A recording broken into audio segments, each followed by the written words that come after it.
So let me begin by extending very warm words of welcome,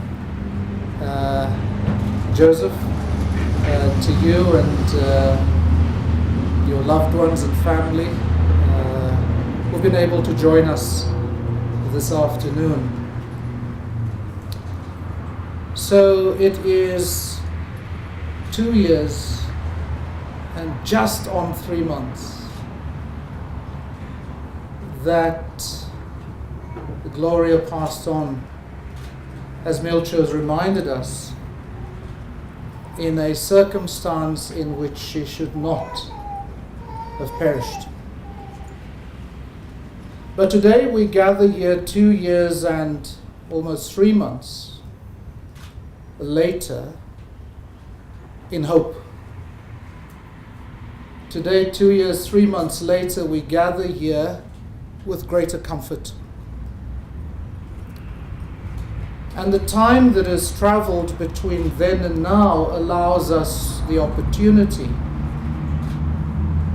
to reflect on a life well lived,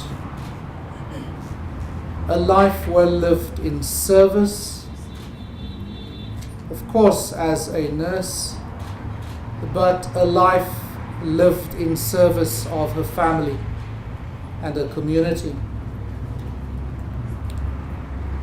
And so we have the opportunity then to step back today, to both reflect on her glorious life, but also to reflect on the meaning of her life. Because it's for that reason that today we erect on this campus, right next to where she gave her last breath. Because of that, the meaning of a life that we erect today, as represented in this gate, this main gate on this campus. Hope, possibility. Because ultimately that is that we are able to draw strength and courage from. It is that whilst our bodies may be mortal, and I can assure you I'm not standing in for Mfundisi today, that while our bodies may be mortal, our spirits, in fact, our lives in the hearts and minds of those that we leave behind is simply immortal. So today is then opportunity for us to pause and to reflect on a wonderful life, but for us in particular to reflect on the meaning of a life. The fact that tens of thousands of young people and their parents, year in, year out, after her passing, still struggle to find place at our universities is something to reflect on. The fact that notwithstanding the state of public education in South Africa, that we are able to create the possibility for young men and women, and older ones like ours often, to have the possibility, have the legitimate expectation to gain access to university, and then not being able to gain access to university is something for us to reflect on.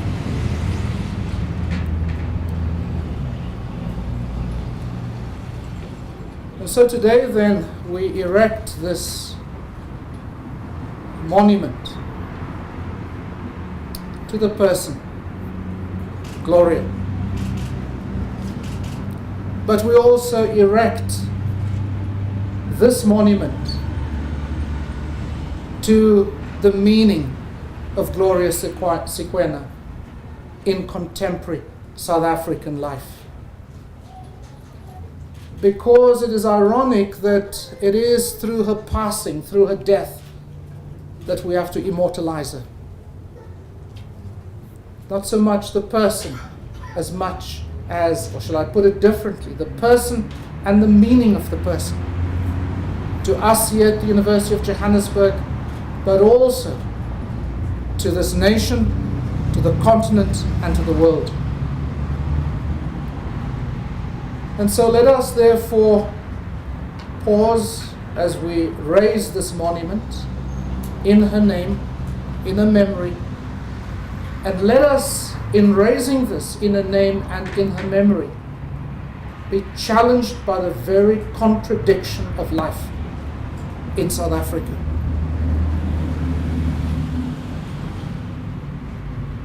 Let us continue to be self-critical, to examine, to ask questions, because fundamentally that is what a university is all about. I want to conclude my brief remarks by reflecting on the journey that the university has traveled.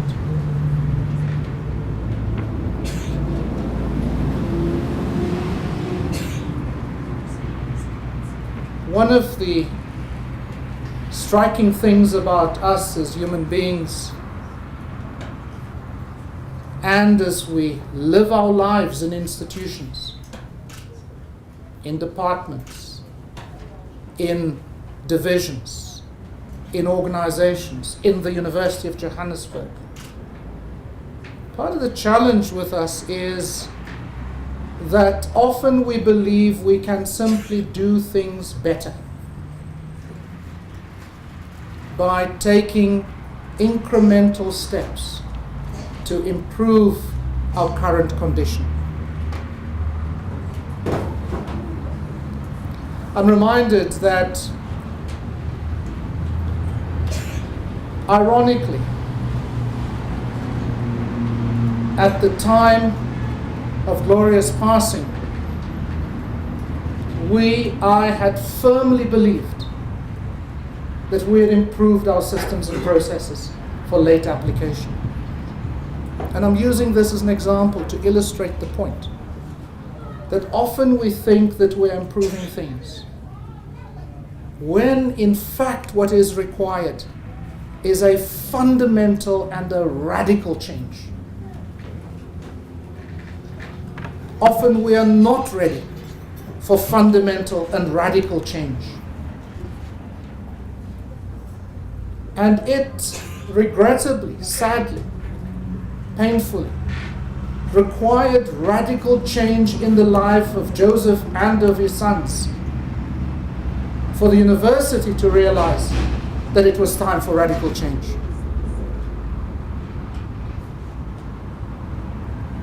And so for the second year this year, we had no walk-ins. We had no physical walk-in at our gates at the University of Johannesburg. And today we have a world-class system for late applications. And so I use this as an example that must challenge us at our very core of our beings, at the very core of the institutions and the organizations that we populate, our very families that we give meaning and life to pose the question whether it is not time for radical and fundamental change as opposed to incremental change. Because it may require radical change in our lives for us to effect radical change. And it can be no more painful. It can be no more challenging than to lose your partner. And so the University of Johannesburg has risen up. And it's risen up with Joseph and his sons. And in rising up today, then, we erect this monument as a reminder of an amazing woman. Wife, mother, aunt, sister, daughter. But also today her name takes on a new meaning.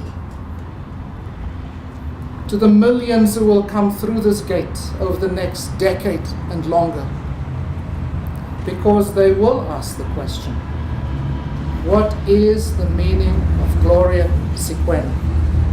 And they will learn about the pain, but they will also learn about the hope. They will also learn that it is this pain that has spawned hope. It is this pain that has spawned a new approach to this challenging and vexing issue of late application walk-ins at our universities. See, I worked in the media before, so I've got to be gentle to my colleagues. So I do not want to say much more except to say that today then we hold out the hope. And so yes, the pain is giving way to hope. And it will be a reminder to millions, not today, but in the decades that lie ahead, of hope, but also it will challenge all of us fundamentally at our being about who we are and who we are becoming and what our role is in society and how we're playing that role and whether we're playing that role constructively and robustly enough to the occasion that is required. So I thank you for joining us on this occasion. I'm particularly grateful that we could hold this very important and poignant moment, that we could stage it at the same time as the meeting of the Council of the University of Johannesburg. And so we have the leaders of this university, Council, Chairman of Council, and your executive and the board of members of Council, the executive leaders of the University of Johannesburg, and many of our academics and students and colleagues and peers who are able to join us here today. And thank you also to our colleagues in the media for your presence as we today celebrate the life and give rise to hope, and hope in a better and a brighter future as we walk through this gate under the name of Gloria Sekwena. Thank you very much.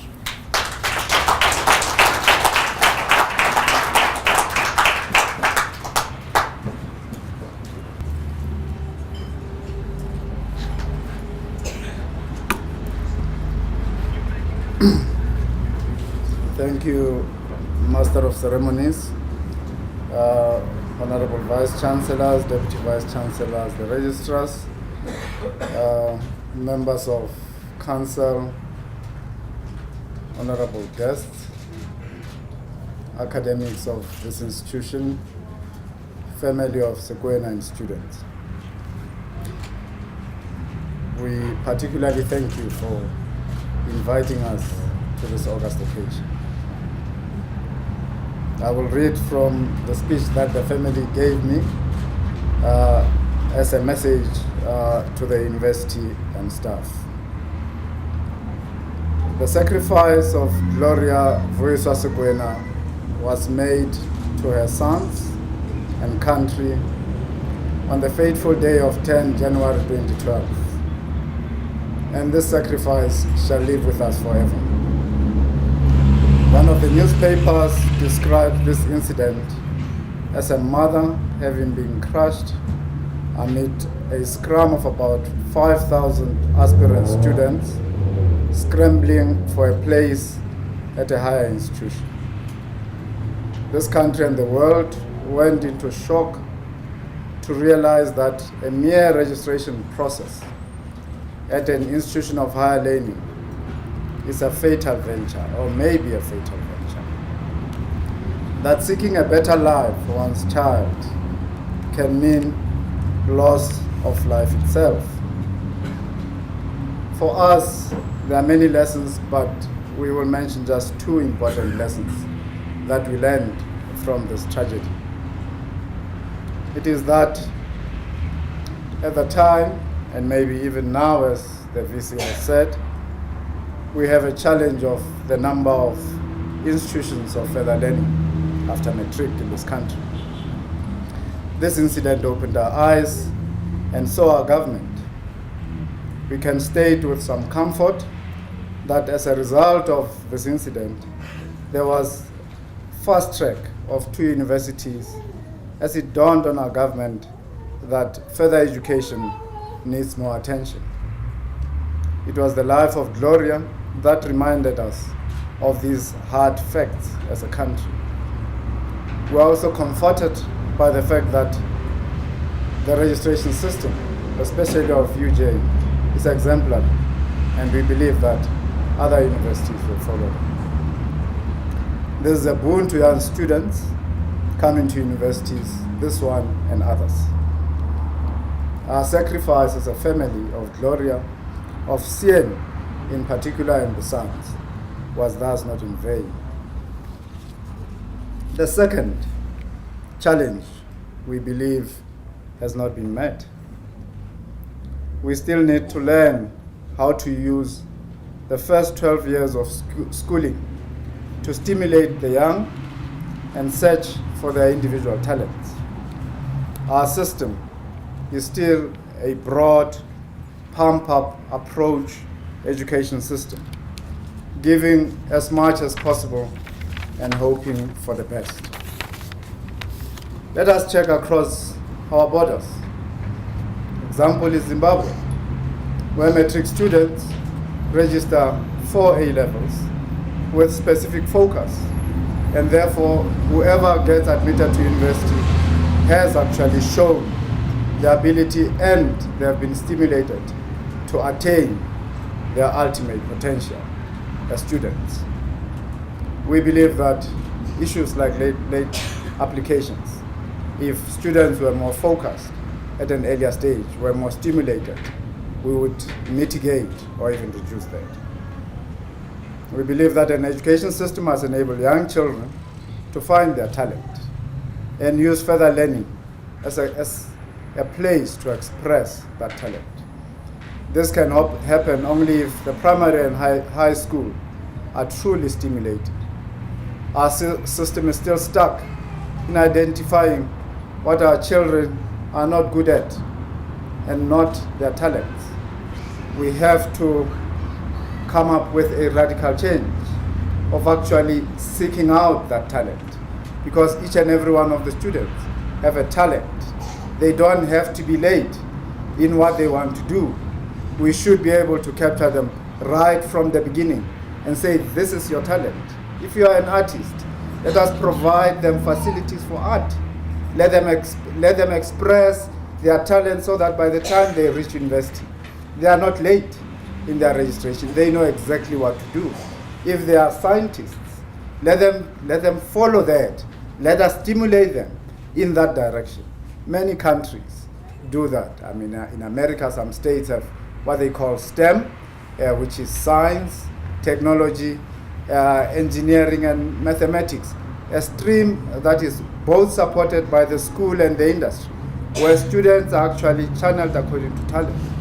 We have to change our system of education. We need a radical change in this respect. There is a serious indictment on experts, like experts in the UJ, where you have actually seen and have to deal with late applications. To give advice to government to improve our system for the better. In this manner, we shall use our resources more effectively. It is only when we introduce a system that distills talent at a lower level that our tertiary candidates will have more purpose in innovation, research, and provide support for other vocations for a better country.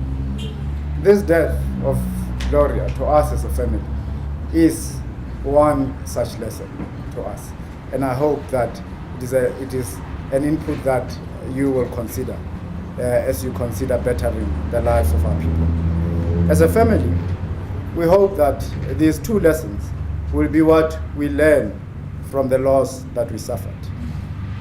This monument that has been erected is a bitter-sweet symbol of the loss to a family.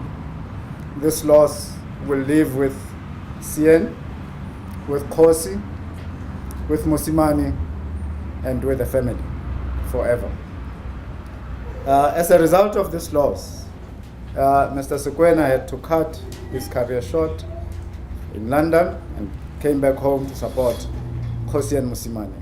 Kosi and Musimani and Gloria's siblings have to make without great support that they received from them. Like in any situation, time is slowly healing the wounds on this issue.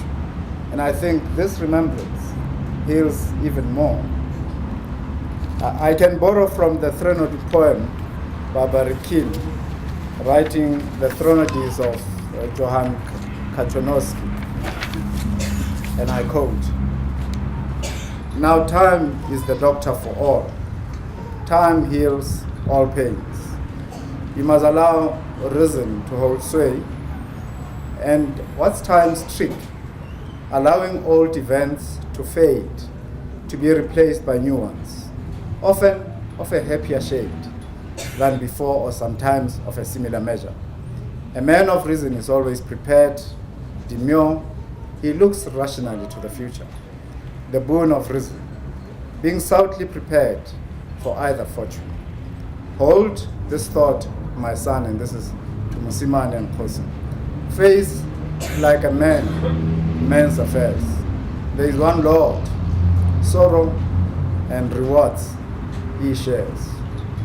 Yesterday we mourned the loss of Gloria. Today this is replaced by this memory that will live not only with us, but with our country for generations to come.